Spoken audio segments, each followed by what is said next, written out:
Hey guys, welcome to She Knows Arsenal. My name is Jessica and I'm your host, and you can follow me on Twitter at @SheKnowsArsenal. On today's She Knows Arsenal, we're going to be kind of revisiting some of our predictions that we made before we knew anything about anything. And we did several prediction shows before the season started, some transfer related, some what's going to happen in the table, how are people going to perform, some based on our own particular players, like who's going to be our top scorer, breakout star, those types of things. So what we're going to do is kind of go over some of our predictions and decide how crazy we were to think that this was happening. So yeah, we're going to do a little bit of that and then discuss towards the end what we think or what Sulz thinks about the next four matches. I already kind of gave my predictions for the next four matches against Crystal Palace, Leicester, Aston Villa, and Watford. So yeah, we're going to get Sulz's opinion on it. So let's go ahead and get started. I'm going to bring Sulz in. Hey. Hey, Jess, how you doing? I'm good. So we have some shameless predictions. Shameless predictions that we need to go over. Some things we got right, some things we got very, very wrong. Some things we can kind of discuss and see where we're at with it if we want to change our minds or not.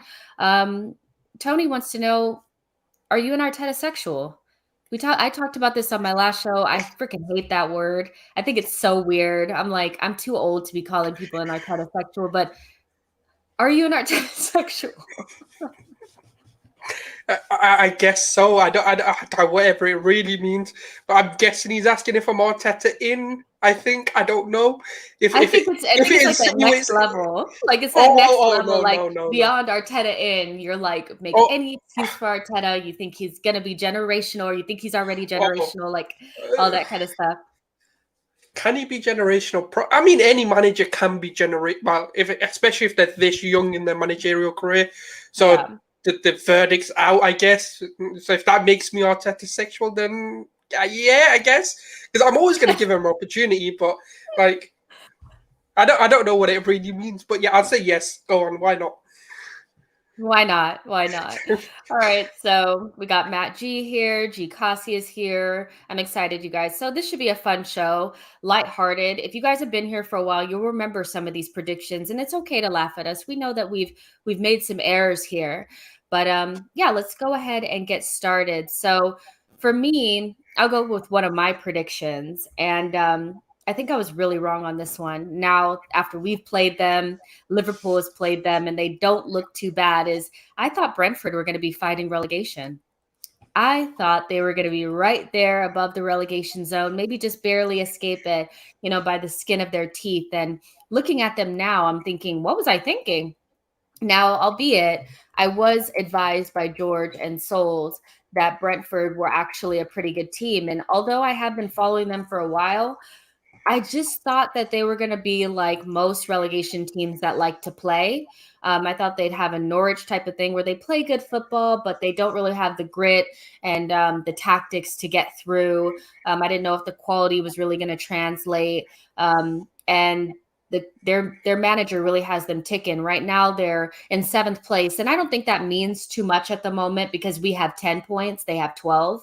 So we know that things can really change. But what I do think is that they're the type of team that are going to have maybe a Leeds type of season where they really take some points off of some of the bigger teams. And they're not so much of just a regular team that come up from the championship. You know what I mean?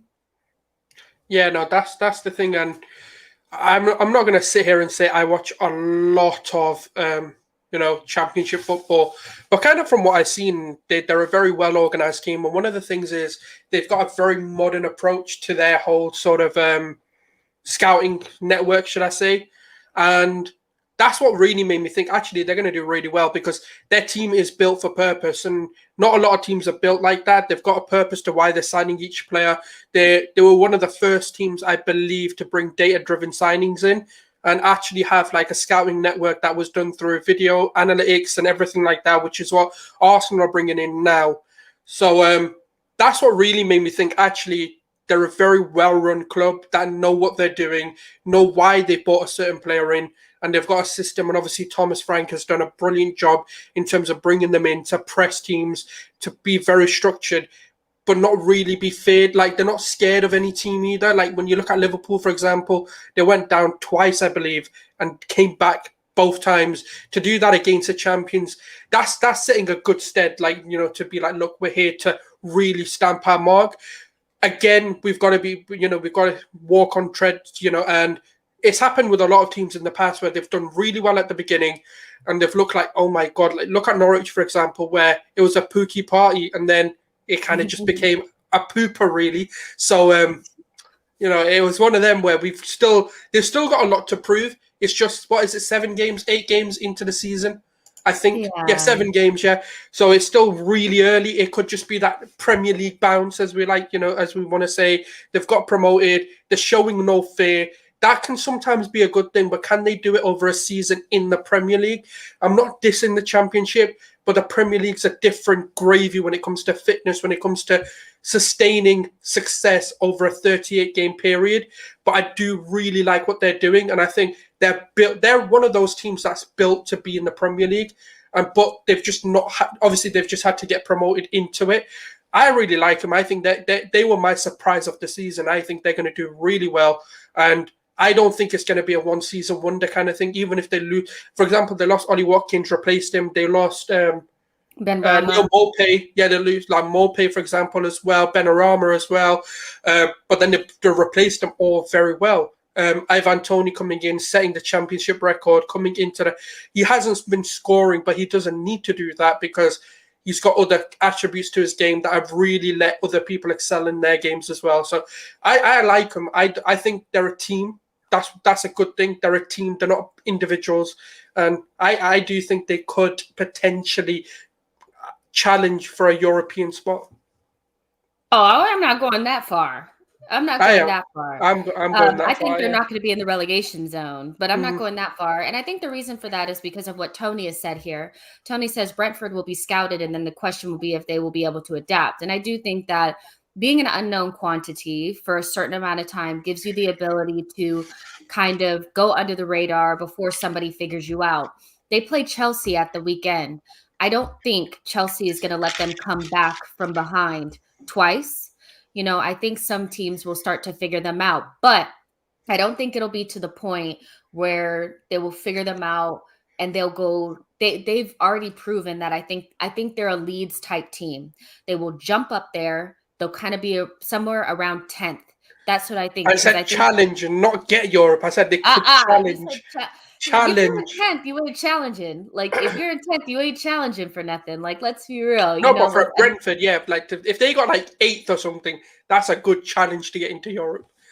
Yeah, I mean, we'll definitely see. But I do think that once maybe Leicester gets their life together, when we get our life together, hopefully we will be able to jump ahead of them. And I feel like the next time we play them at home, we'll be more prepared. Obviously, we'll have more of our better players available, but I still think they're posing a huge threat to some of the teams that are probably taking them lightly because they're from the Championship. So that was one of my bigger predictions that I know I got wrong. Like, I can say I got that one wrong, but let's talk about Brighton. You said that you thought that Brighton was going to do well this season. And I pushed back on that a little bit because I just felt like if they didn't get the striker, which they really didn't, that at that point they were looking at Darwin Nunez, they were looking at Nketiah, but they had never really gotten the striker. And I thought without that striker, they're dead still, even though they play good football. But they're above us in the table. I think they're in 6th. They're in 6th. They've had a good run of games. They are outperforming their XG, which is a little bit scary. It's unsustainable, but I mean, that's pretty rich from somebody who just watched them batter us, and we were lucky to get away with a 0-0. What made you think that Brighton were going to do well this season, regardless of if they got a striker or not? I just think they were meant to do better last season. And for me, I think obviously the thing is, I think Maupay is a good player. I don't think he's as bad as people make him out to be. Obviously, he's not been scoring to the lengths that I think Brentford, when he was at Brentford, for example. But I do think that they've got experience and they've got a good mix of experience and young. And I think in the Premier League, that does hold you very well. And it does especially in over a 38 game period, you need the experience to get you through certain games. And I think with the only thing that's making me worried now that I don't think they might not do as well is if Graham Potter gets poached. Obviously, we know this domino effect that's maybe going to happen in the Premier League with Brendan Rodgers potentially going over for the Newcastle job. That'll leave an opening at Leicester, which for me would be a very, very good step for Graham Potter to take on before he makes a move into a United, an Arsenal, a Chelsea role. So if he wanted to really push his ambitions, he'll take one of those roles. So that might hamper my prediction in terms of where Brighton end up. But I just think Graham Potter's a very intelligent manager who knows how to make tactical switches within games. And he's one of those, he's got a very modern approach to the game where it's not just press for 90 minutes like Bielsa does. And it's very sustainable. It's very sort of, you can do it over 38 games where he'll get you to press in phases, but then he'll also have the ability to just sit back, but do it very well and then break on the counter. Obviously, when they have their major players, and then obviously Marco Correa signed for them as well. For me, I rate him highly. I've seen him at the academy, at the Barcelona academy before. People think, that kid. Where did he come here? No, I just love him. I think he's a very versatile player who can play left wing back. He can play left wing, but he can play basically on the left-hand side wherever you really need him to play. And let's face it, he has amazing hair, and that goes a long way. If Harry was here, he would let you know that a full head of hair is a good indication of how beneficial you are to the team. Yeah, you can be good, but then you become world class because you got hair. So it does 100%. I think that when I saw that they had brought him in, I thought Lamptey and Cucurella playing wing back for Graham Potter is looking like a problem because both players are really speedy. They're quite aggressive. They like to get in the final third. They're technically good, but they're not afraid to kick ankles and kind of do the dirty work as well. And so it'll be interesting to see when both of them are on either flank. But I do agree that Brentford looks pretty good. I do anticipate them falling off just a little bit because I do think they are outperforming their XG, and they looked a lot more like the old Brighton against us that was creating a lot of chances but was unable to have that cutting edge. But they look a little bit better, and I do have to give them that. But yeah. You guys let us know what you think about Brentford and Brighton. Where did you guys think that they were going to finish before the season started? And has your opinion of them changed since we've started the season? All right, let's go to some of these other shameless ones. Those were the easy ones. Let's go to one of the bigger predictions that I think we made over the transfer window was that we were pretty sure that Xhaka was going to go.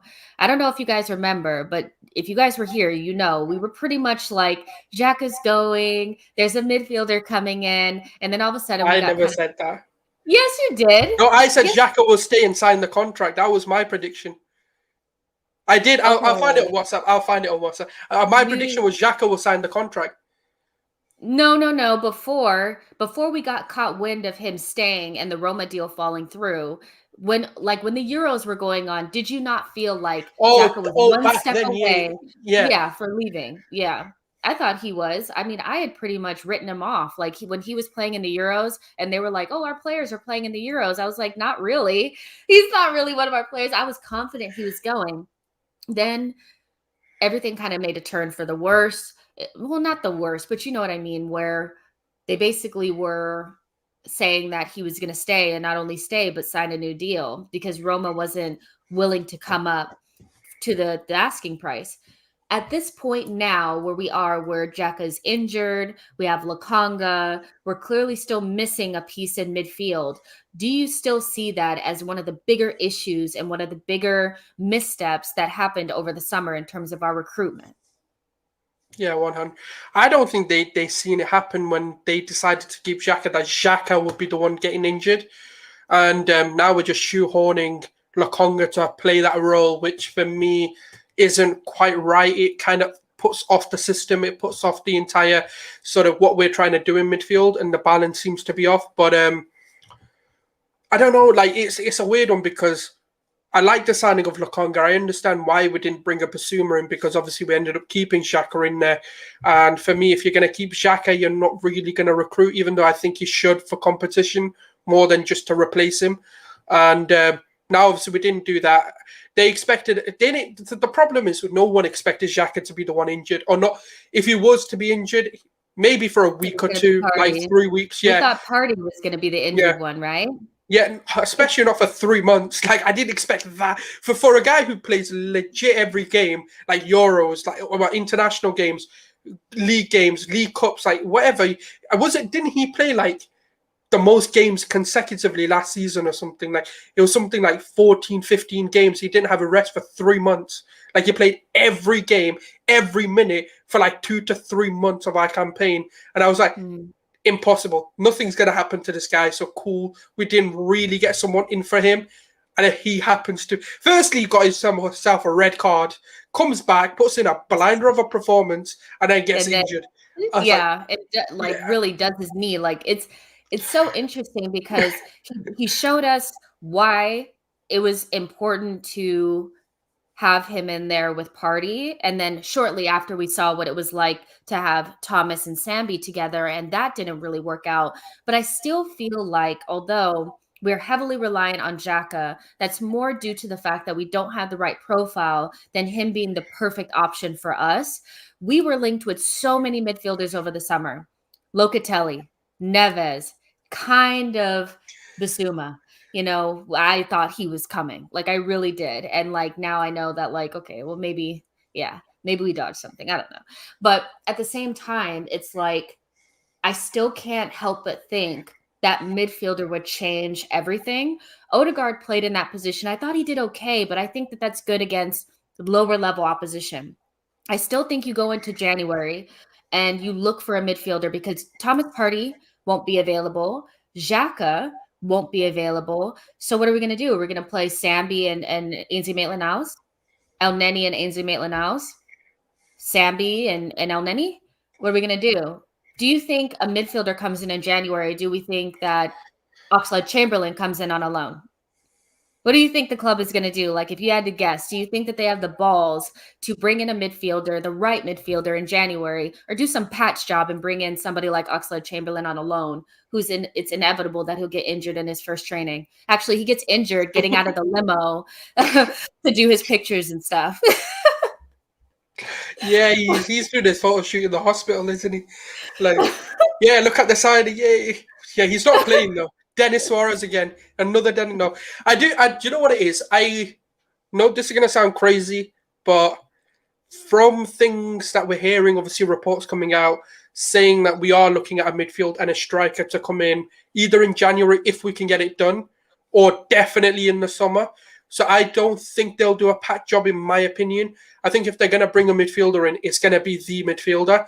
And I reckon now they're going to accelerate the process of bringing the midfielder in first rather than maybe the striker. I don't think there's a rush for a striker unless Lacazette goes. So I do think that midfielder's coming in because we need one. And I don't see the Chamberlain deal because he doesn't fit the profile at all to be next to Partey. Is he even really a midfielder? Let's just be real. That's what I mean. That's what I mean. Position is. That's what I mean. Like the thing is, I don't like. Look, as much as I look, I'm the first to admit I do bash the board, and I do think they do make some incompetent decisions. But I'm not even gonna lie. Like at the moment, like they are making good decisions, and I hope that continues. I know it sounds crazy, I'm giving them praise, but they have made the right profile signings, and I think if they went and got Chamberlain, I'd be like, what? When?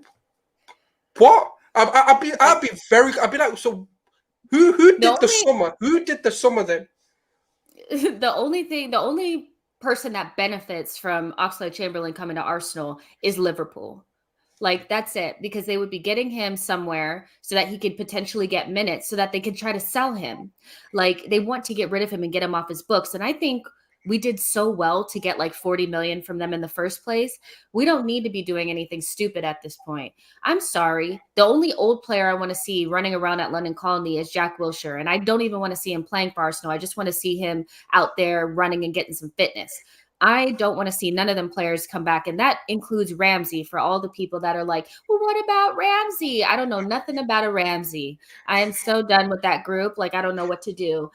But the important question here, more than anything, is that if we were to bring in a midfielder, and we know that Basuma is probably not going to be the one, right? Who are we bringing in? Who are we bringing in? JJ Akacha says, would you take John McGinn? I don't think he's leaving Aston Villa for Arsenal right now, but is that somebody that you would take? And in January, who do you see as being like a viable option for Arsenal to bring in for that pivotal midfield position that's going to change the trajectory of what we're trying to do and hopefully change the way we want to play? I think we might do a pre-contract agreement with Kamara. That would be my prediction. One of my predictions for January. It won't be coming George in January. Yeah, he has. But I do think he'll come in because he's free. Don't forget. So I think we'll sign him early as we can, and then I don't know because the thing. But you know what pisses me off? Why did he have to do that? I'm not even going to mention it. I don't want to mention his name, but why did he have to do that? And the thing is, I'm not going to say anything until the courts and it's allegedly. It's allegedly. Yeah. Like I'm one of those. I do believe in you're innocent until proven guilty because I have seen a lot of cases where people have been accused and then found out that the other person was lying, so I won't say anything. But for me, what I want to see now, I'd say Bruno Guimaraes coming in. That's what I would like to see because we can't get my first choice. But that's understandable because I've got to put the morals first. I'm not going to sign him if it obviously can't sign him. He'll be in jail. Yeah, do you know what I mean? I can't sign him. In jail. Yeah, can't sign somebody in jail. Like you know what I mean? I think for me, a Bruno type player would be what I would, because for me, it's the athleticism, the mobility that they offer. But then they also offer us one of two things where if we want to play this 4-3-3, which we seem to be playing in certain games where Partey comes in deep and plays that single pivot, and then we have Odegaard and ESR kind of in front of them. Obviously, we might have Partey in front instead, and then bring ESR over to the left-hand side, meaning that the eighth position is for Odegaard, and we can bring box-to-box Partey in, and then obviously that sort of holding midfielder.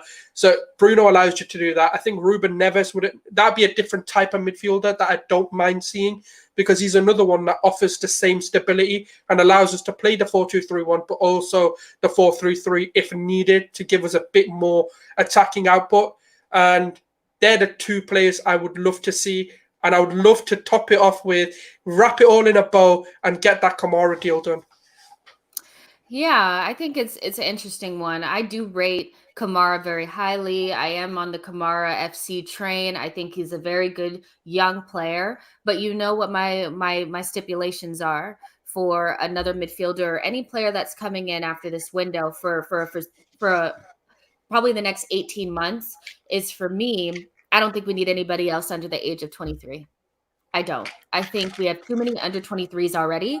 We have too many players that need to be, they're still not ready yet. Bruno Guimaraes is 23 years old, going to be 24 next year. But he's played enough adult football where, you know, you could probably plug him in and he would need a little bit of adaptation, but he would get it. Kamara is 21 years old. I'm not sure that he's different than Lokanga, but I'm not sure that he's levels above him to the point where you'd want to bring him in to sit next to Partey and feel like, Bruno. Yeah. But I don't see us bringing two in. I think that's my thing, is I don't see us bringing two in. So for me, it would be Bruno Guimaraes. I think that you could still ask Lyon for him, and they might be willing to give him up. I feel like at some point I need to see Adu bringing me in some Brazilian stars. I still ain't seen it yet. I thought we were going to have a team full of Brazilian starlets, and I haven't seen it yet. I saw Willian. Like, you know what I mean? And that's not what I was asking for when I said Brazilian starlet. Not a Brazilian old man. Like, you know what I mean? So if we can bring in Guimaraes or somebody like that, I think for me, it's somebody that can play as an 8 or a 6, is not a specialist. I don't think we need any more specialists. We need a midfielder that's kind of like a McGinn, somebody that can score goals, go box to box, kind of do it all. We have too many people that can do things really, really well, but everything else, they kind of don't have it in their locker. And I think Bruno Guimaraes has enough different types of skills where he wouldn't be a hindrance to us if we want to play with the double pivot, if we want to play with the midfield 3, if we want to take Partey out and let him sit. I think he has the passing range and the IQ and all of that. So that's what I would want in terms of what kind of midfielder. But yeah, definitely got that one wrong. I thought Xhaka was out. I thought we'd bring in a midfielder. I could not believe that we didn't. But there's another prediction that we made about the creative midfielder. I think all of us thought we were getting Maddison at one point, didn't we? This is funny. I know there's a Leicester fan in here. If he left, it's gonna be so funny. But it's like LC George One Foot LCFC is probably like, but not really, because you probably should have accepted the 60 million from Arsenal for Maddison because he's doing absolutely nothing sitting on your bench. But do we dodge a bullet? Do you think we dodged a bullet at this point? I mean, clearly out of favor, nowhere near the England side, no goals, no assists, no playing time, looking like somebody who's just fallen off completely. What do you think? Do you think if he had come to Arsenal, would something different happened, or did we dodge that bullet? No, there's not a bullet dodged. It's just he doesn't fit the Brendan Rodgers system. That's kind of why we said it should happen, because he's not in favour with Brendan Rodgers. We knew this before we even spoke about the transfer even happening, and that's kind of what my thing is. And I don't think he would have made. I think that's why he was pushing on the move. He didn't care about the fact that Leicester are at the moment doing better than Arsenal, because he knew if he goes into a system which Arteta was deploying, it'd be better for him, because it's made for him. It's made for whoever plays that number 10 position.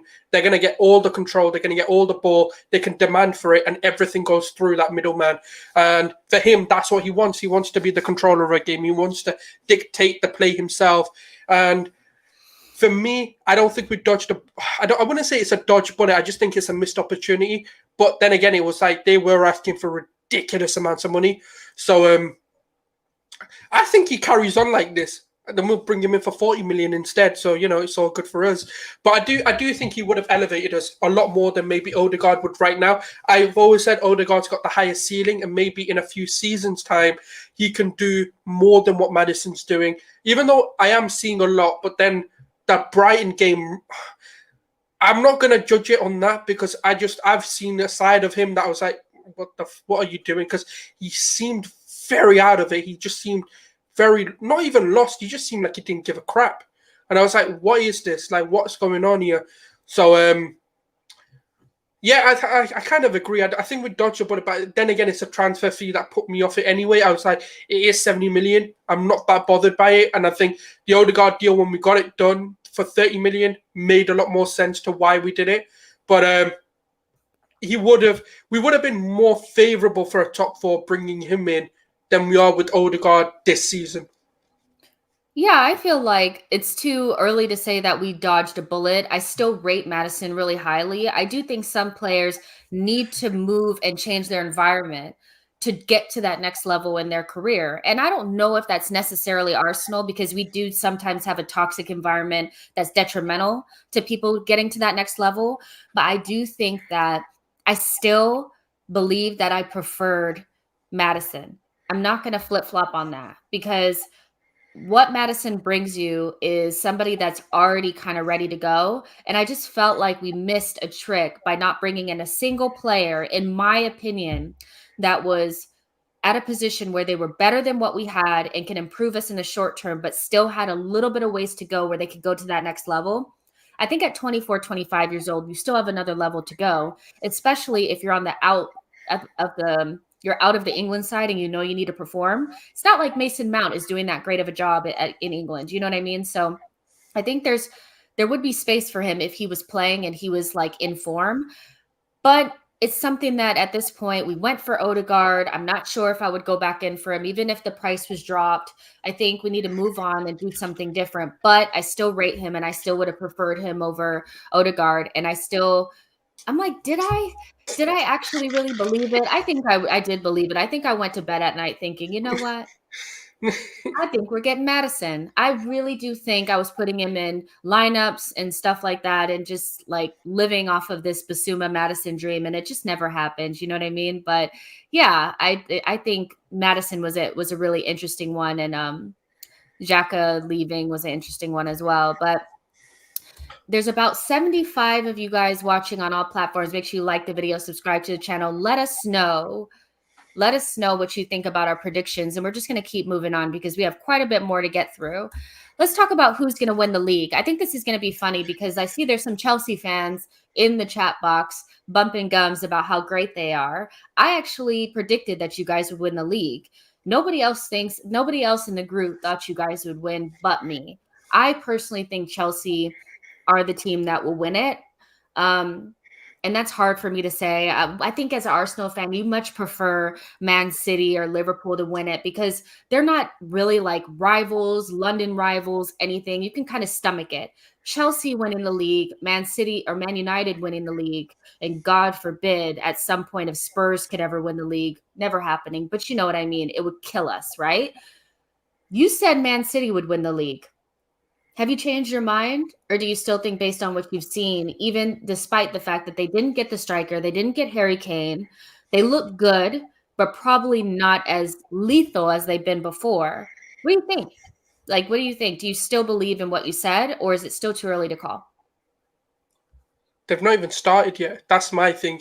Man City, if they're starting this well now, like imagine what they will do when they actually hit form.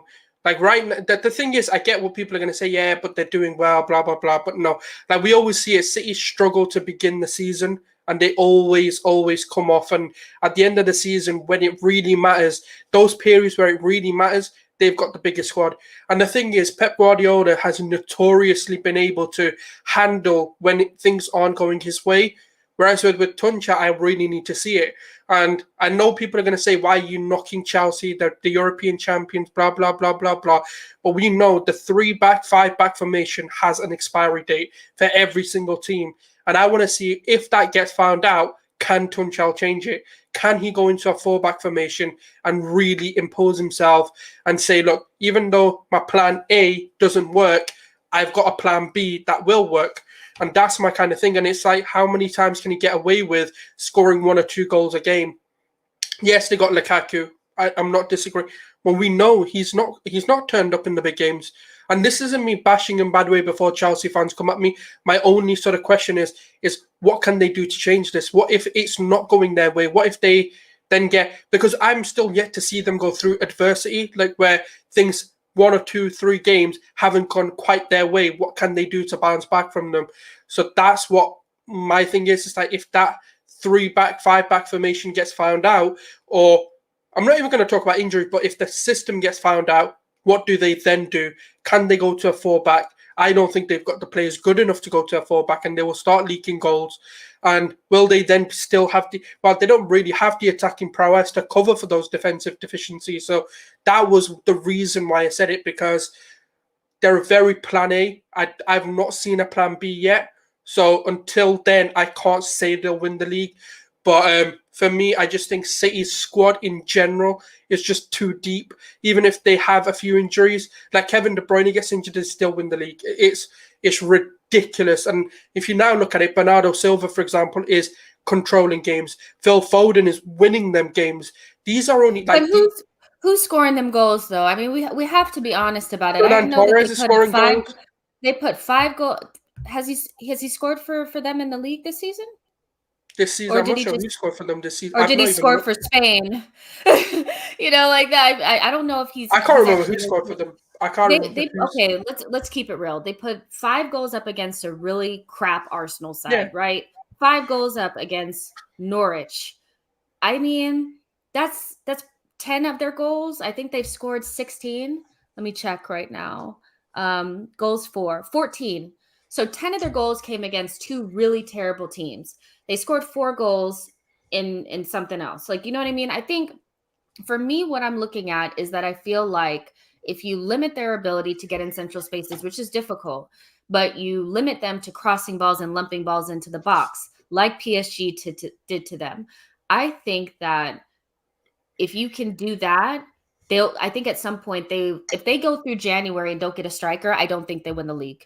I think they need somebody else to bring in when they just need a goal, because they look less lethal than I've ever seen them look. And I get that they have so much technical quality, but when I look at Mane and Salah, I think I'd rather have a team that can score more goals and has a good defense, but they let in a couple goals, than somebody that has a better defense but maybe doesn't have the goals to really back it up. And I think Liverpool looks like the type of team that they'll just outscore you. They'll just outscore you.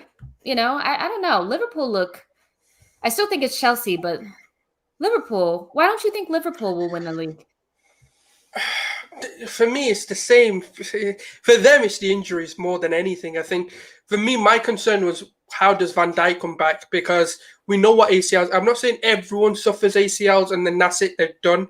Some, like for example, Ibrahimovic has had a few, but he had an ACL and then he's had a few knee problems since then, and he's still looked okay. He's looked good, even though he's been playing at the top, like in the Serie A, for example, and he's done very well there as well. For me, it's just would Van Dijk have come back the same? Is Salah going to have the same motivation? Is Mane going to kick it on? Because we know last season he didn't play as well as he has been doing. And obviously, last two games he scored in, but it's still one of those where I'm like, can Mane hit it on as well? We've got to also look at AFCON. I know it's 2 games, potentially 3, I think it is, that you play at most. But for me, it's just one of those where I think, for me, I look at Man City and Pep Guardiola more than anything. And I think Pep is made to win leagues. That's the one thing I will say to him, is he's made to. And the thing is, when people say without a striker can this, Pep finds a way. He's done it before, he'll do it again. And that's the thing with me. It's like, it's not so much does he need an individual, he can get the team to step up. And that's why I think he's just going to get them, he's going to rinse more out of them. Whereas with Klopp losing a Van Dijk again, will just put them back into the same position where they no longer have that defensive leader. What are they then going to do? Yeah, we'll definitely see what happens. I do think I've only really slightly changed my mind that I think it's Chelsea, Liverpool, if they stay fit, Man City and United, but I still have this weird feeling about Chelsea. I think they're very, very tough to beat, and they still get goals against the smaller teams. And so we'll definitely see what happens and revisit this probably a little bit further down the line when I think it's more clear who's actually involved in this title race. Something tells me that at least one team is going to be not showing themselves to be true title contenders. Now, let's talk about the goalkeeper situation. You guys kind of predicted Onana to the very death of the transfer window. I told you guys that Ramsdale was coming to the Emirates. As soon as we were linked with him, I was like, yeah, that's it. He's English, overpriced, and nobody wants him here. He's definitely coming to the carpet. Like, you know what I mean? I definitely thought he was coming. And I will say that I think I'm happy that Ramsdale is changing people's minds. I still think it's early days and there's a mistake from Ramsdale coming, and people need to remember these days where they were up his ass because it's coming. You know what I mean? But at the same time, what I like is that he's proved people wrong and we know why he was brought in. But at the time, it was very much like, why would we go after Ramsdale when Onana is available for pennies? And we've seen that. For me, I never really thought that was a true option. Did I think that Ramsdale was going to come straight in and start over Leno? I wasn't 100% sure. But did I think that we would bring in Onana knowing that he couldn't play start training until November, and then 2 months later go to AFCON? Not really. I still like Onana and wish we would have figured out a way to just have him because I'm greedy. But what do you think about that? Do you feel like now you understand more why the club went after Ramsdale and why Onana really wasn't an option? And what do you think we do when Leno leaves? You know, when Leno leaves, do you see us just bringing in a goalkeeper that is, basically a stick with hands? One of those number 2s that is just kind of there to fill the numbers? Or do you think we bring in a competitive goalkeeper and keep up that competitive nature and environment in the goalkeeper camp at Arsenal? Yeah, no, I think they will, because that's what Arteta's emphasis has been on. He wants to make like the places competitive again, and he wants it to be different to just being a relaxed environment where the first team know who they are, and he wants it to be that Ramsdale gets pushed on, Leno gets pushed on as well to perform better than what they are. He said it as well, like for too long at Arsenal, it's been too relaxed for players. So I reckon they will go get someone. Who that is, I have no idea anymore. It could be Onana, but he looks like he's going to Lyon. As it stands, it seems to be very intensified that he's going there. I think there might even be an agreement in principle, but obviously things like that can always change until it's not been signed off. I think it depends. I think if we sell Leno in January, then I believe Onana will be priority to bring in, just because it makes the most sense. He'll be even cheaper. I think we can even get pre-contract agreement in place in January to bring him in, and I reckon Ajax just let him go anyway. So we could potentially get him for pennies, even cheaper than 5 million. We might just pay him like a million or 2 million fee just to get him in January, and then let Leno go for like 15 million or whatever he can go for. So that would make sense, but I do think it will be a competitive keeper in my opinion. I just think I don't see why they would say it and then not go ahead with it. So, well, that's my hope anyway. Yeah, we'll definitely see, like, watch this space. Like, it's going to happen sooner rather than later because for me, watching Hansi Flick sit in the Emirates Stadium to watch Leno play and then for him not to play, I think that that was a telltale sign for Leno that his time as the number 3 goalkeeper for Germany might come to a screeching halt if he doesn't get playing time. The reality is that the goalkeeper camp in Germany is quite competitive, and I think that he was making it because he's number 1 goalkeeper at Arsenal. If he doesn't get playing time, I mean, what if he doesn't make the World Cup squad? I just feel like he's going to leave. It may be as soon as January. It may be the end of the season, but I feel like some of these players have just expired at Arsenal. And that may seem harsh because sometimes you say expired, you mean that they've died. But what I basically mean is that their expiration date has come. And that doesn't necessarily mean that they're like super bad or anything. It's just time for a new challenge. It's time to move on. When you think of players like Lacazette, Aubameyang, Leno, Kolasinac, Xhaka, they've been here through basically the decline of Arsenal. The last 3 to 5 years, they've been here while Arsenal have been pretty much banter club. So they're probably tired. They're probably tired and just ready to do something else and not be the butt of everybody's jokes, not be Arsenal that's outside of Europe or in Europa League. And I think it's perfectly fine, for Leno to go and for us to move into another day, like another time. I think Leno moving on, Granit moving on, and Aubameyang and Lacazette moving on really turn the page on that old chapter and give us some breathing room, 100. I think we just need to get rid of this old regime of the sort of Wenger time and the Emery time to bring in the new. And I think that's why Arteta's been given this such a leeway to stay and kind of fulfill this so-called project. Because the problem is, this is why I keep saying to people, "Oh, thank you, I love the love." Yeah, it's like that's why I think Arteta's been given such a leeway, and Conte hasn't been bought in. Just because I think what they want is a manager who's going to comply with what they want.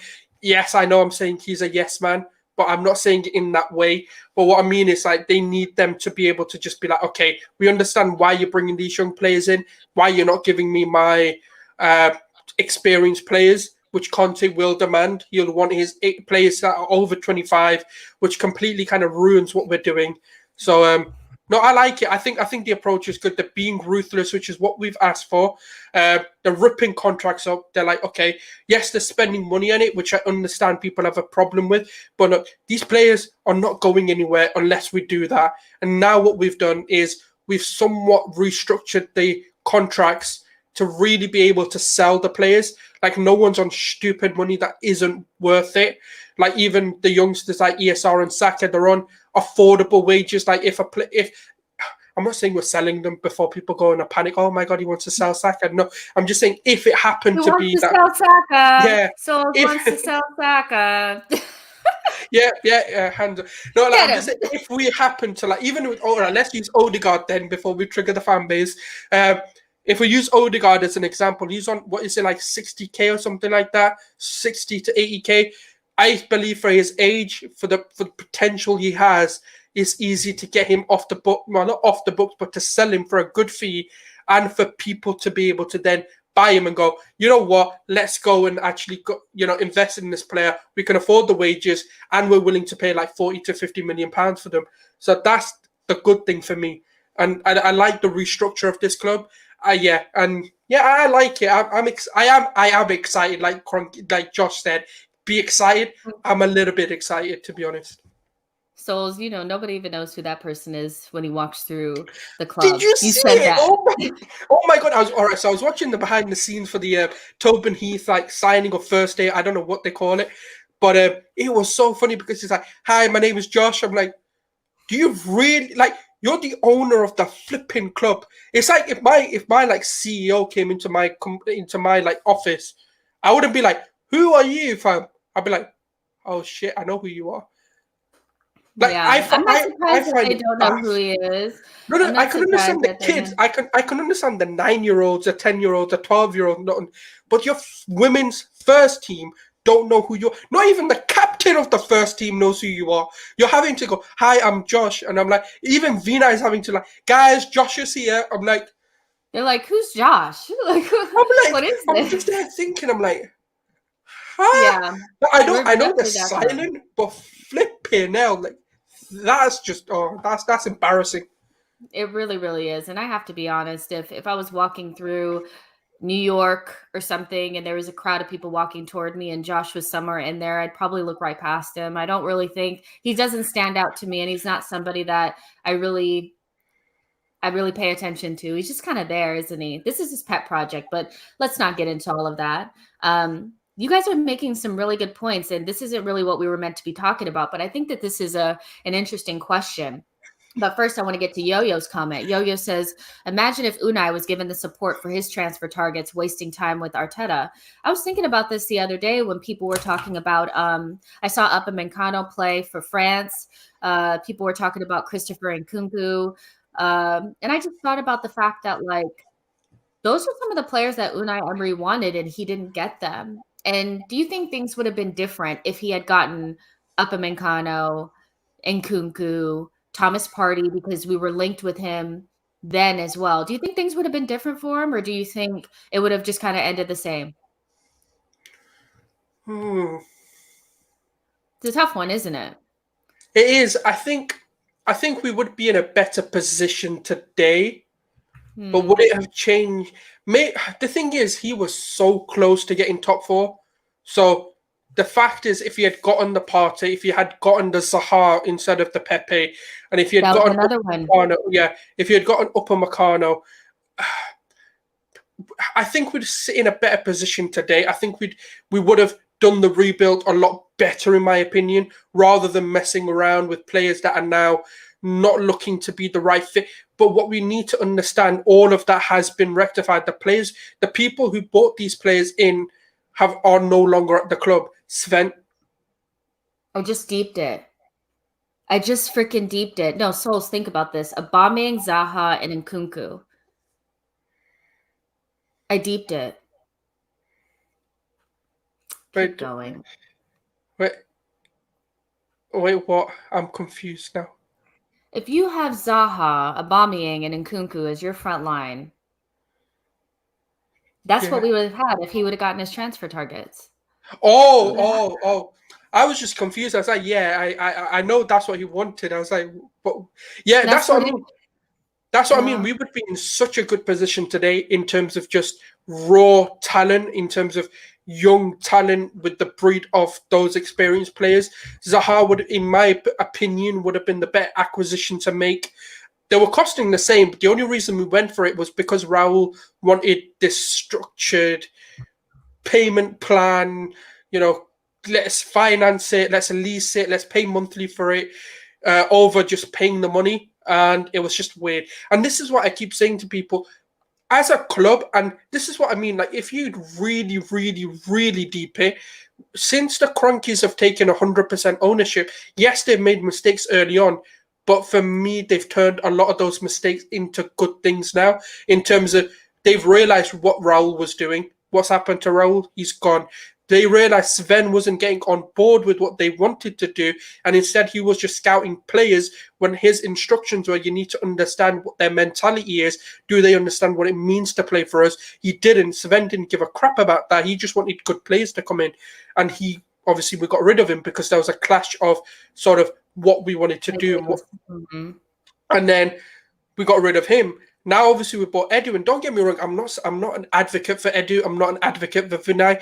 But what you need to understand is how ruthless we've been in the process of trying to rebuild Arsenal. Like, if we think about the people who have been in the positions that made these mistakes in the first place, in terms of Raul not getting your Zaha for you, not getting your Thomas Partey for you, not getting your Kante for you, where are they now? They're not here.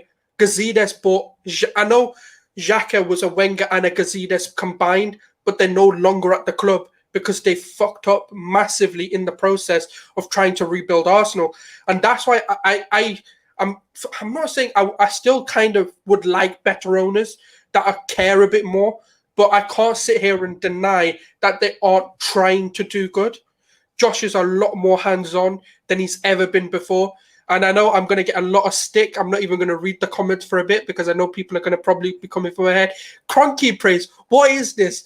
What? No, but I like what they're doing. They're being ruthless. And when you now look at Nkunku, Zaha, Partey, Upamecano, Taney was one of those signings as well that you want, and he got. Look at how he's turned out. Of course, there's going to be one or two signings that aren't bad, but Willian would never come in if we had gotten those signings. We would never have someone like coming in, those poorer signings that came in. We would have had Partey a lot earlier, and maybe we wouldn't have the injury crisis that we're now having.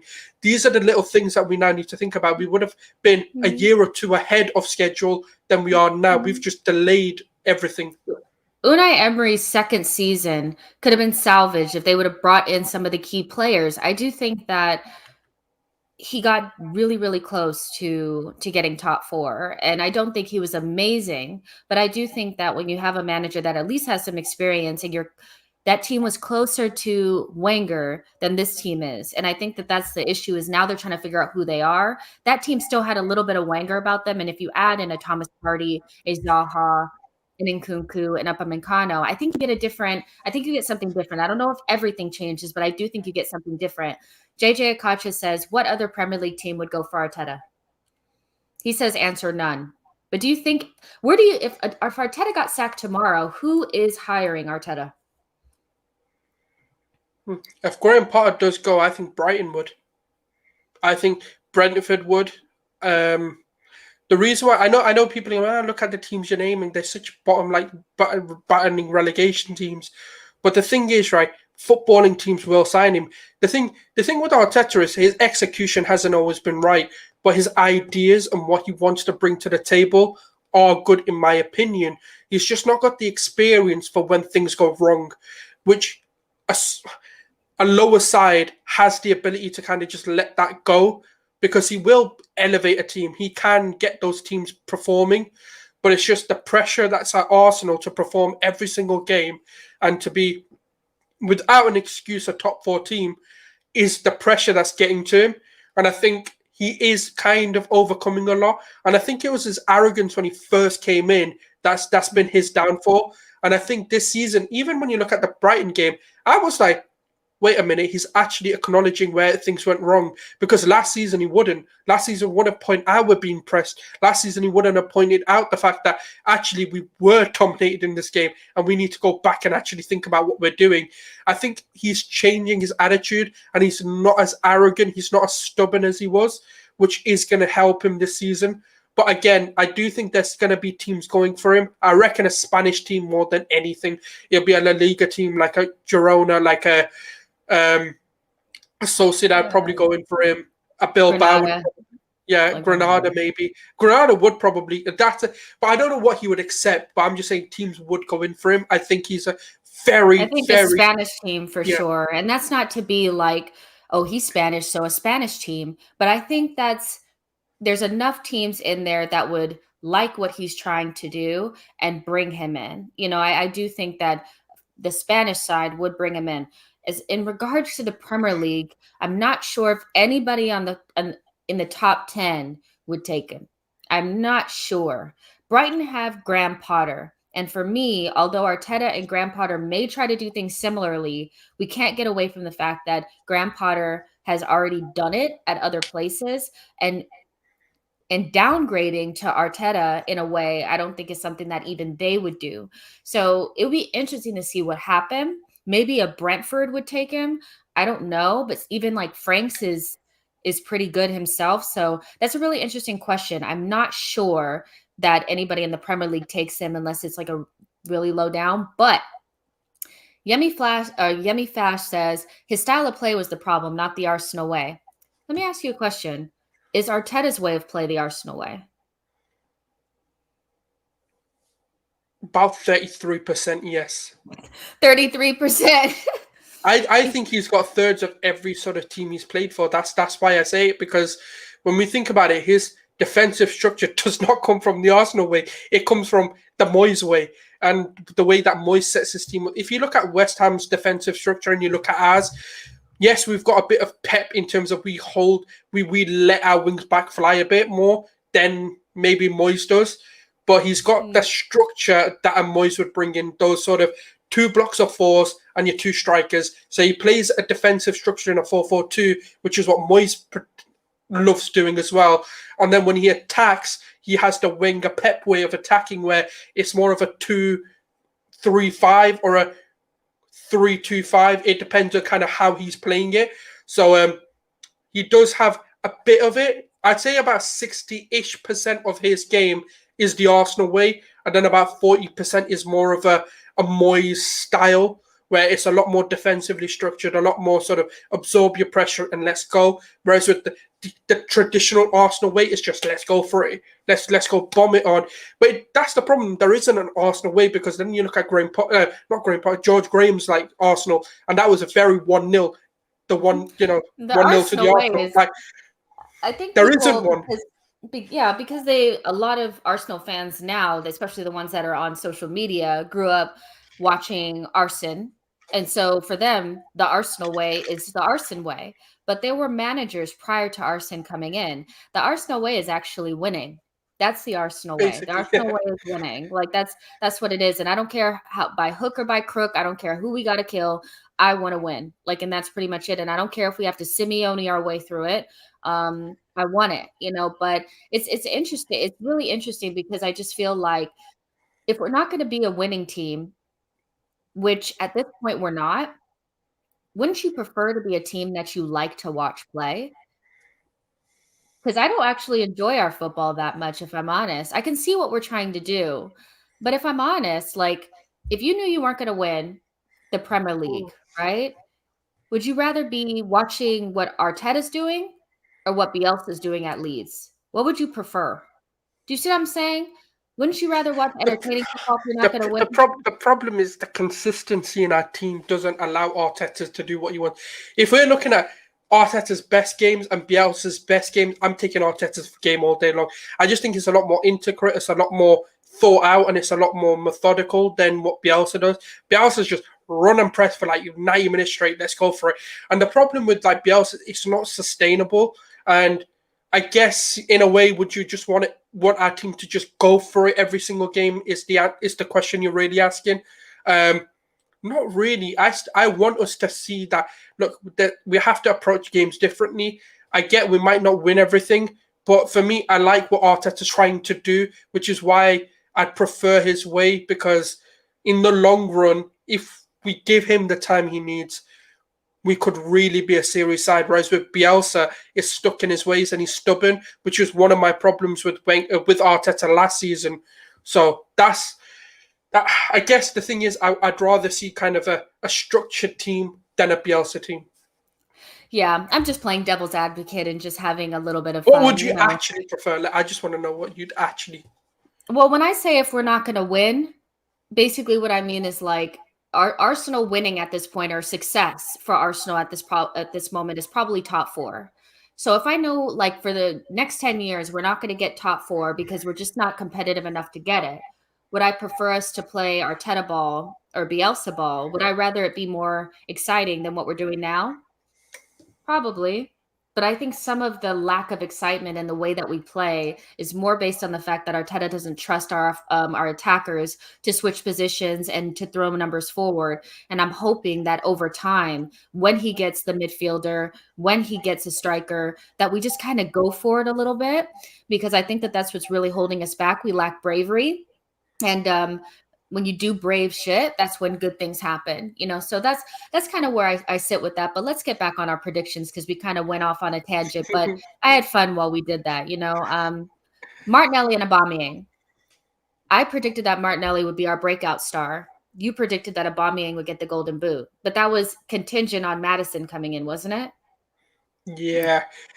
So let's tackle yours first. Let's tackle yours first. I know this is the one everyone thought, the wild take that Sulz had. Yeah. My breakout star was ESR, but I don't need to explain that. But the Aubameyang one was because for me, to get the best out of Aubameyang, you need someone who's just going to play in the ball rather than trying to do 1-2s and play the game and let's get the striker involved. Aubameyang doesn't want to be involved in the game. He just wants you to play the ball in and let him score. The problem that we had last season was Aubameyang was averaging a shot per 90. So far this season, he's averaging, I think it's 2 to 3 shots per 90, which is why he's had a few more goals this season, especially since like the sort of the Norwich game onwards. And we've been a lot better in that sense. My thing is with Maddison, he's played with Jamie Vardy. I'm not comparing the two. I'm not saying that Aubameyang is Jamie Vardy, but in terms of they are pace and getting behind kind strikers, they're not back to goal strikers, and neither of them are. So for me, it's one of those where Maddison knows how to play to the strengths of a Nicola Pepe and to the strength of an Aubameyang more than an ESR would. Obviously, at this time, we didn't really know Odegaard was coming in. I do think Odegaard could get the best out of Aubameyang if they really are up for it. And I think with Aubameyang as well, I said this season there should hopefully be no distractions. He should hopefully have gotten over the worst of the COVID, the worst of the malaria, and obviously I'm hoping his mum's fine as well. I don't know obviously what the situation there was, but hopefully whatever it was, it's fine. Like, you know, she's better, or whatever's happened is kind of over with, and he can now focus on his game. Obviously, even Willie Aubameyang seems to be just enjoying life, so I'm guessing home life is now good for him, and whatever the situation was is kind of done with, which is good. Having a focused Aubameyang is exactly what we need, but that's the reason why. Not the way Salah is playing, and not with the chances that we create. I don't think all of it is even Aubameyang's fault. I think when you watch how many touches he gets and the fact that we played 4 teams, I think, with a back 3, which made it very difficult maybe for him to get the ball. I do think that he's going to struggle just based on the system and based on the fact that, like, maybe he's just not I don't know. I have my apprehensions about whether or not in the Premier League right now, based like where we are at the moment, if he is a 20+ goal season a striker anymore. But I'm not sure that I really want to like beat down on him anymore, because when I watch him play, I just don't see him touching the ball enough. Like, you know, I just don't see him in one-on-one positions enough with the goalkeeper. I don't see really good cutbacks, and he does get them. But what Aubameyang needs is like 4 chances a game so that he can make 2 or 1. But when you only give him 1 and he snatches at it, it's kind of like, you know. That's my problem. He's seemingly getting a lot more frustrated in games, and that's when the opportunities come to him. Like in the Spurs game, the game was just good. That's why he got his goal. He got like 1 or 2 good opportunities, and he scored 1 because he didn't snatch at it.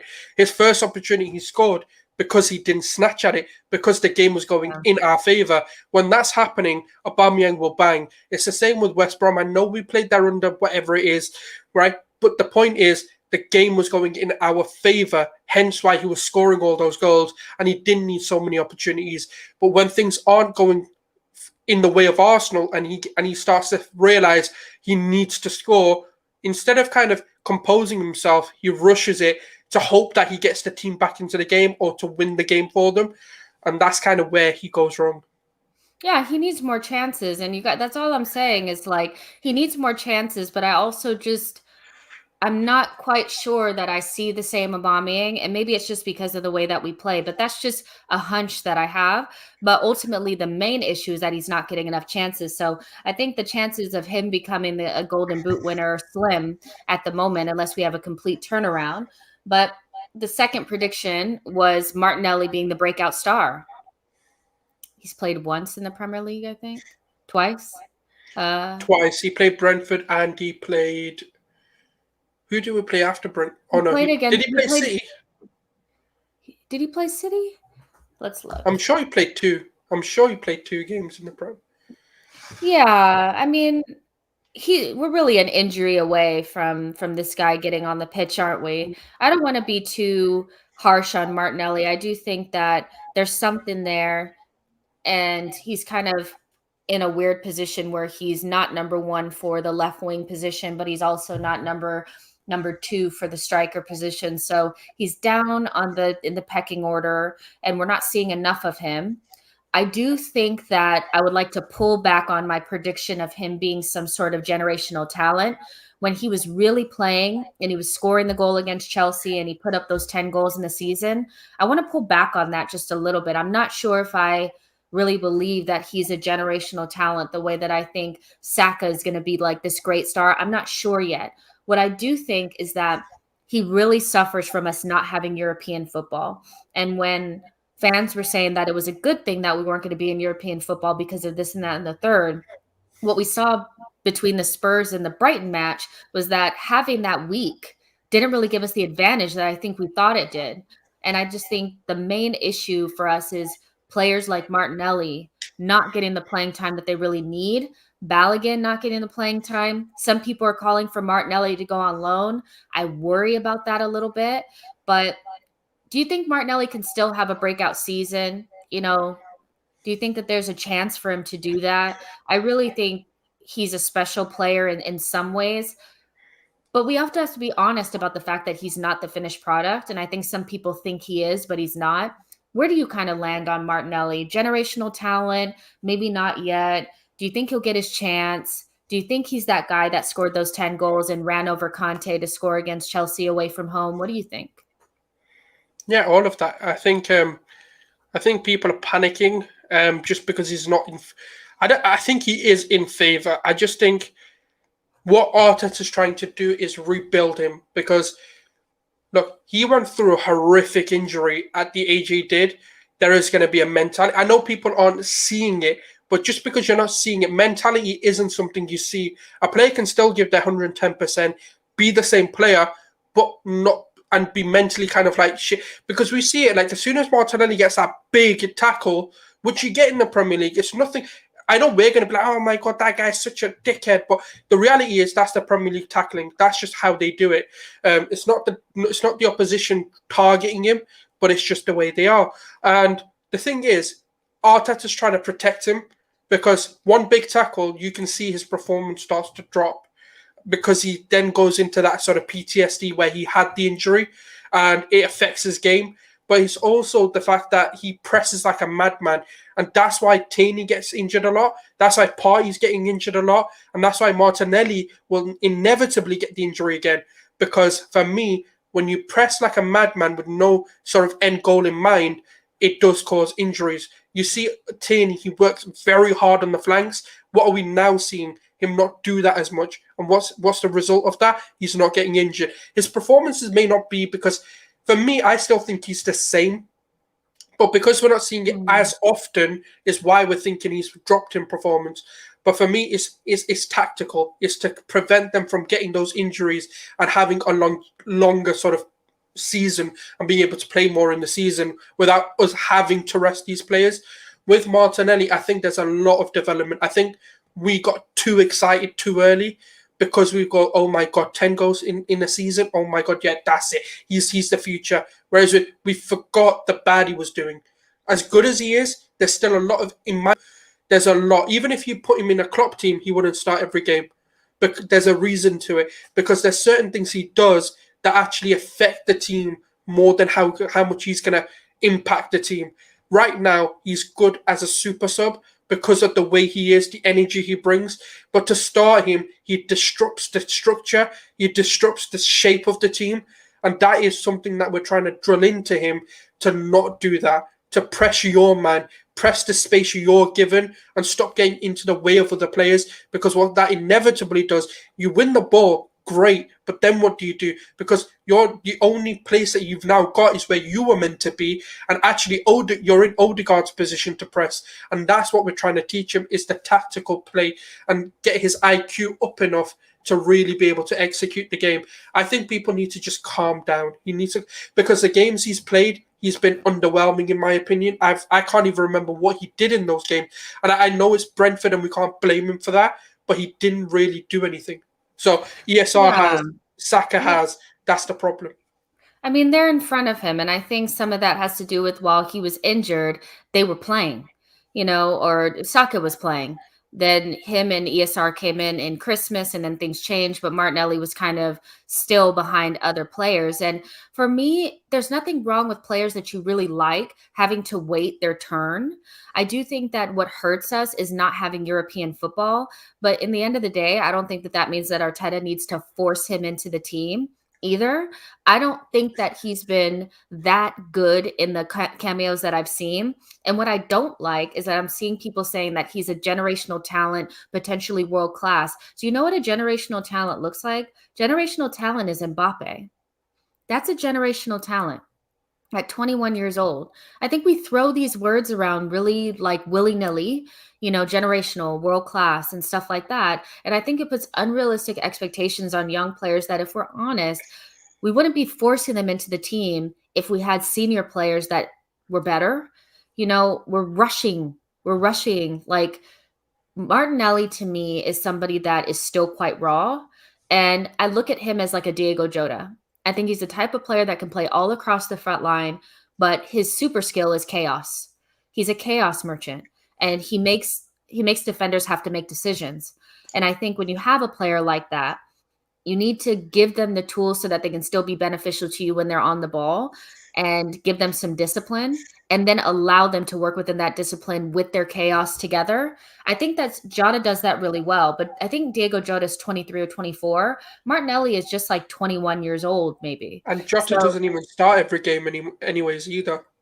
yeah, I think he just needs to we need to give him time, and that doesn't mean that I don't think he's gonna be a star. That doesn't mean I don't rate him. I just feel like he's not quite there yet, and if you look at somebody like Mason Greenwood, the amount of goals that he scores and has been scoring, I think if you measure that up against Martinelli, you'll see that maybe Martinelli's just not really there yet, and there's no reason for us to expect him to be there just because he had one decent season, you know, like, you know what I mean? Pre-injury.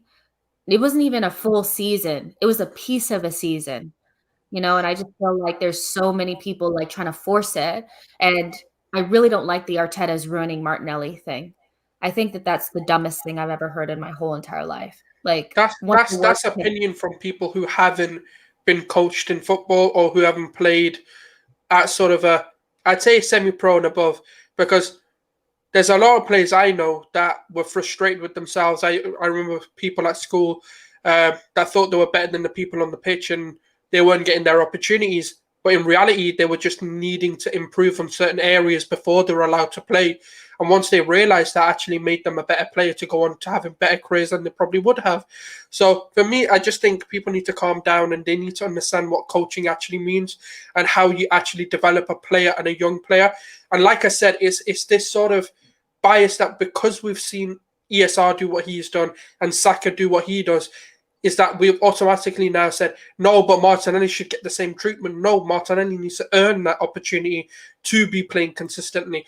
I'm not saying he hasn't been good enough. I'm just saying when he's played, he has deceived to impress me. And that's the thing. And all of his good performances or he deserves to start have come from where? Off the bench. But then when he starts the next game, you're a bit like, actually, he hasn't performed. So we just need to give it time. Don't put pressure. He's only 20. Just chill.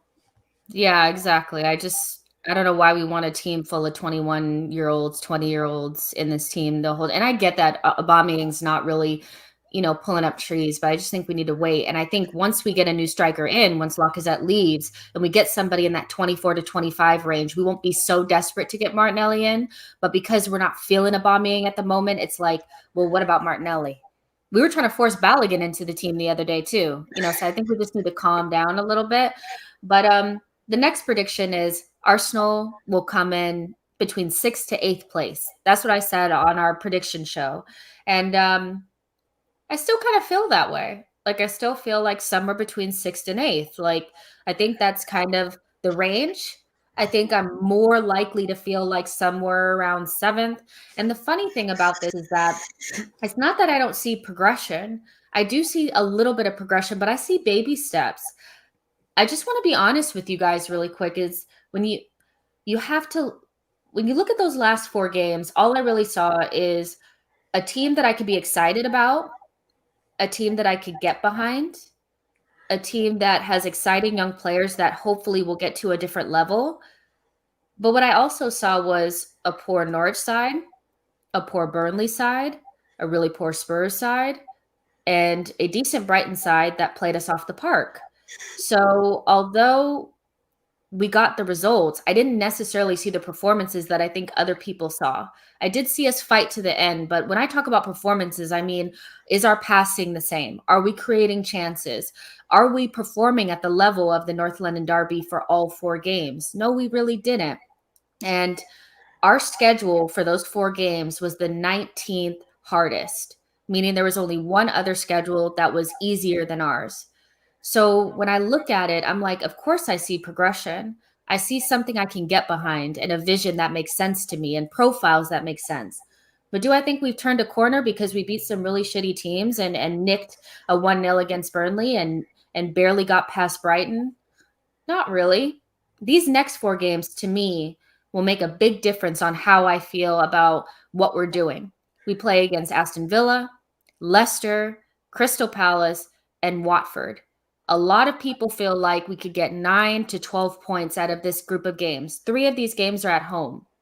I think we're going to struggle a little bit more than what other people think. I still think it's doable, but they've always been doable. The last couple times we played Leicester, we haven't beat them every single time. We haven't beat Aston Villa the last 3 times we played them. We haven't even scored a goal. I think the last 3 out of the last 3 times we played Crystal Palace, we drew them twice. So for me, I just want to be honest about how I'm feeling and not blow smoke and make a prediction based on what I want to happen and be a little bit more conservative because I think that there are hard times coming for this team. And I don't want to be thinking we're going to get 9 points and then end up with 7, or lose a game that I wasn't anticipating us losing. And I know that we haven't given up a lot of goals, but let's be freaking honest. Harry Kane probably buries that header on another day. Brighton just didn't have a gunman on that day. Burnley had chances on the day. So on another day, those go in.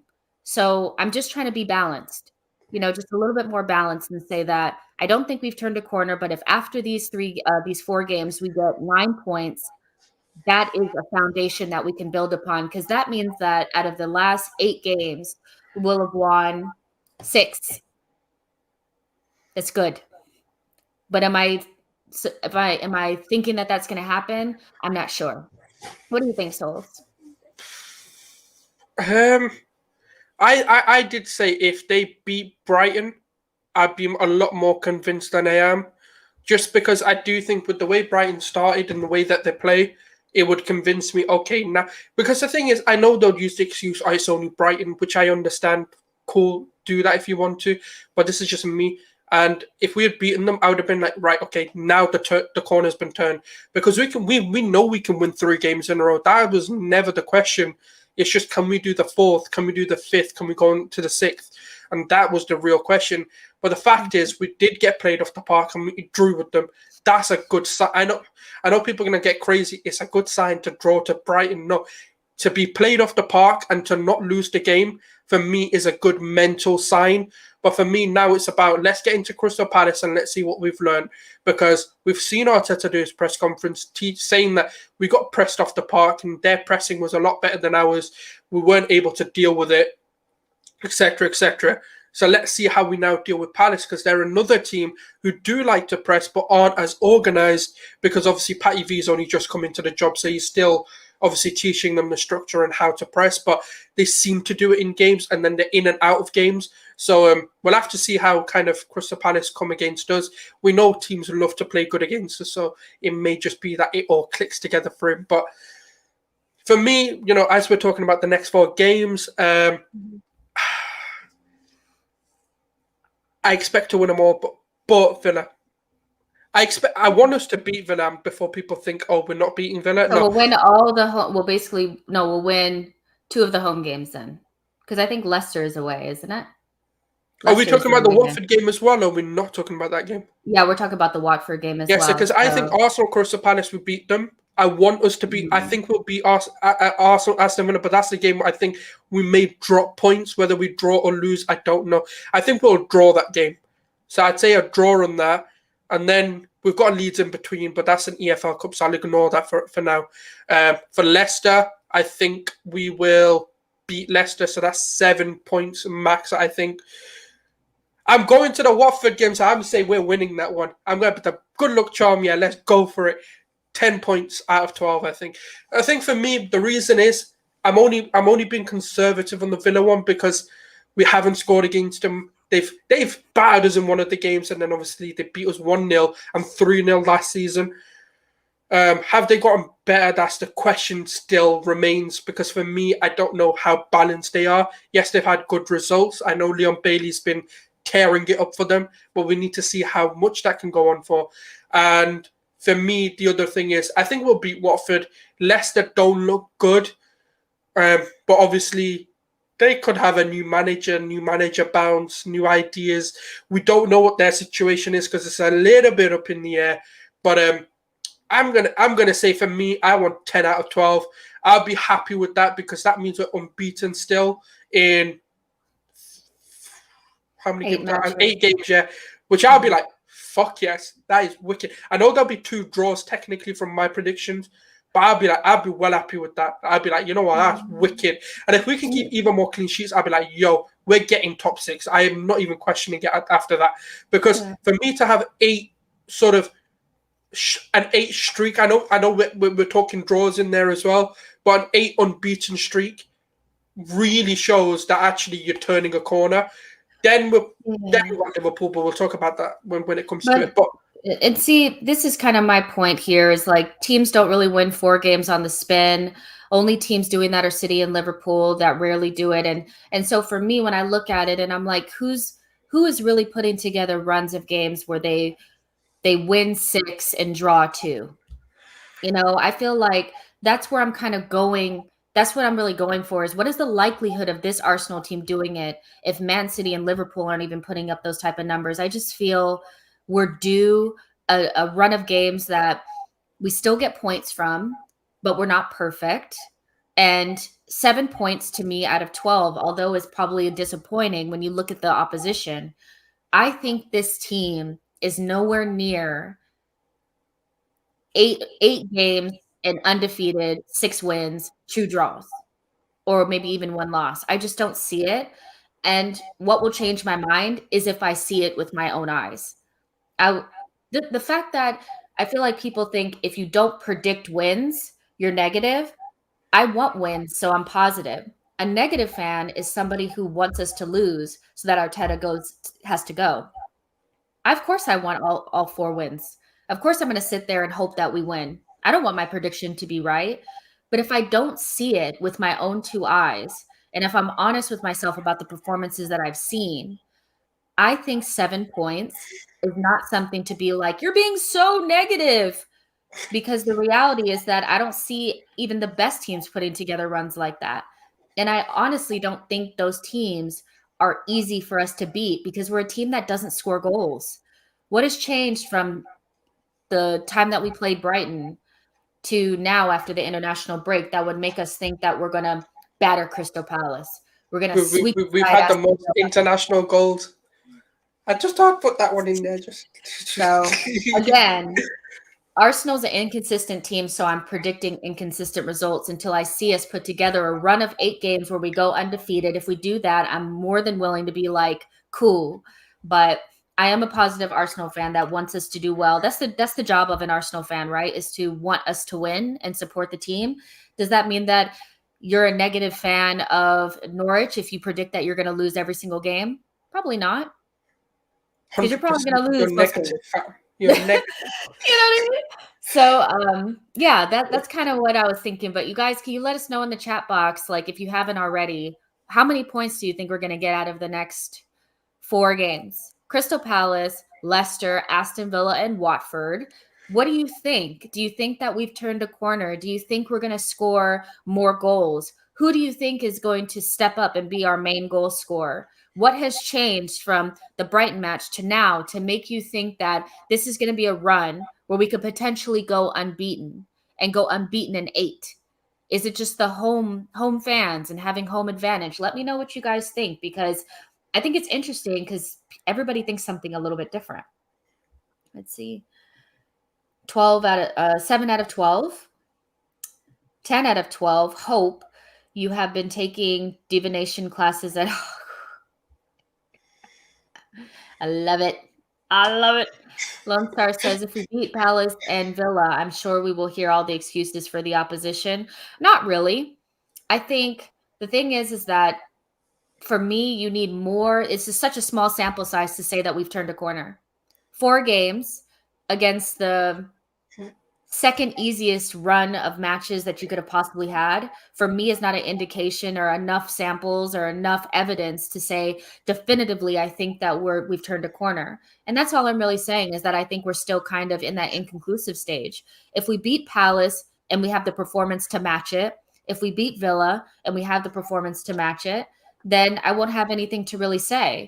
But if you're really honest, unless you have, maybe your eyeballs are different than mine and you didn't see it the way I saw it. Maybe I'm seeing something else. That performance against Burnley and that performance against Brighton wasn't great. It wasn't. We got lucky with the results. I think it was a good defensive performance against Burnley, but not a good overall performance. Yeah, it wasn't all that. I've rewatched those games many, many times, and I thought Odegaard getting that free kick was great. But ultimately, I don't think we were amazing. I really don't. Nashville says, I feel a run of draws coming up. I said 2 draws, like at the very worst, a win, 2 draws, and a loss. And then at the best, probably 2 wins, a draw, and a loss. So something around there. Ignacia says, any team in Premier League could beat any team. Liverpool could not beat Brentford, man. City drew with Southampton. Yeah, that's true. I said it's doable. We could beat any of those teams. But any of those teams can beat us as well. And that's why I don't think it's like we're going to get these points. Lone Star says 8 to 9 points in the next 5 games. That's decent. Nicholas says it's not about going undefeated. It's about collect 1 or 3 points instead of 0. It's a good point. The thing is that we do have to make up for that Brentford loss somewhere. Somewhere in here, we have to make up for that Brentford loss because we weren't supposed to lose that game. So we have to win another game. Ify says, we beat Spurs and I felt we had turned a corner, then came to Brighton and I'm like, what is this? That's the inconsistent nature of this team. Blake says 5 out of 12, but I don't think you're an Arsenal fan. But you could still give your opinion. Don Juan says Norwich ain't beating Liverpool. Solomon says 5 points. BX says defense held up is key. Yeah, exactly. So it's a lot lower than I thought. I was expecting someone to say 12, but no one has, which is quite surprising if you ask me. It's not surprising when you realize that teams just don't put up those types of numbers. You don't win 7 out of 8 games in the Premier League, especially if you're Arsenal. Oh, here you go. You got one from Code. I was going to say, yeah, someone's now put it in there, yeah. No, I'm just saying, like, look, I'm not expecting it. I'm not saying that we are. That's why I said I think 10 is my, like, I'd be happy with. I'm not expecting 12. If we do, I'd be like, fuck it. We've not turned the corner. We've bloody built a whole new motorway to go on. But, we're on the highway now. We're, like, flying to the league, and I'm going to be way less ecstatic. But I do. What I've always said, I just want us to be competitive. I want us to be in the conversation for top 4. I'm not expecting top 4. I just want to be in the conversation, fighting for 5th, 6th. And if we can, because the thing is, you never know. Something silly can happen, and you end up in the top 4 somehow. That's all I want. The one thing I will say is that once we get to the end of these next 4 games, we will have played 11 games, I think, altogether. Yeah, so what that will do is that'll give us enough evidence, I think, after 11 games for us to kind of discuss how we feel about Arteta. George was very, very firm on he wanted to give Arteta 10 games to kind of show what he can do, and I think at this point, when you look at the table, you can see it's still quite congested. You can see that there's only a couple of points here, a couple of points there, really separating these teams. After these 4 games, it'll firm up. After the 10th game, the table usually solidifies, and that's kind of where you are, at the moment. We will have played a bunch of relegation sides. We will have played some teams around the middle, some of the top teams. We'll kind of know what we're doing at that point. And for me, that's when I think we can have a better conversation of, have we turned a corner? You know, I think it's fair after that, so this whole, do I see progress? Of course, but it's baby steps. And so I don't want to lie about that. You know what I mean? But yeah, you guys, Banky says 8 out of 12. I would take 7 out of 12 if I'm really honest. I would love 9, but 7 out of 12 for me just seems like the number that I feel like is right. Ignacia says, yes, we have turned a corner, and I don't care about the performance as long as the team wins. Invisible had some terrible performances, but avoided. Oh, Invincibles. What I will say about the performance aspect of it is that when you're getting results, but the performances aren't there, when you do that over a short period of time, and that's kind of outliers, it can be considered something of a strength from a team that can get results, even though they're not playing well. When it's a pattern and you're having bad performances, but you're getting results, your luck is going to run out. Performances dictate results. The better performances you have, the more likely you are to get points. So for me, I don't want to make a pattern of the Burnley and Brighton performances. I want to see more of the Spurs ones, So I kind of agree, but let's see what happens. Yeah, performances dictate consistency. Is what I've always said. If you're performing, inevitably you'll start to win games. But if you're just relying on that moment, this is why I don't think United can win the league. It's because they're relying on those moments to get them through. Yeah, I mean, their performances are not really dictating, it's not really, they play pretty bad and then somebody bails them out, and I don't really want to get in the habit of that. I don't want Ramsdale bailing us out. I don't want a lucky goal bailing us out. I want to see more consistent performances, and I feel like that will get us the results that we need. But we're at the end of the show. We went 130 minutes, an hour and minutes, an hour and 30 minutes. And we talked about some of our predictions. We revisited them. We kind of got off track and talked about some other stuff. Unai Emery, who would take Arteta, everything. Make sure you guys like the video, subscribe to the channel, and all of that. I'll be back tomorrow at some point. I was supposed to do more streams today, but I got caught up in doing other things, and I just kind of was like, what's going on with my life? But I was glad that I was able to get on at least this one, and I think this has been fun. I think this has been fun, and I hope you guys have enjoyed it. So make sure that you guys follow Sulz at Gunnar Sulz. Let me put it up here so you guys can follow him if you're not following him already. You can follow me on Twitter at @It'sJustSenio and at SheKnowsArsenal, and see you guys on the next one. Bye, guys.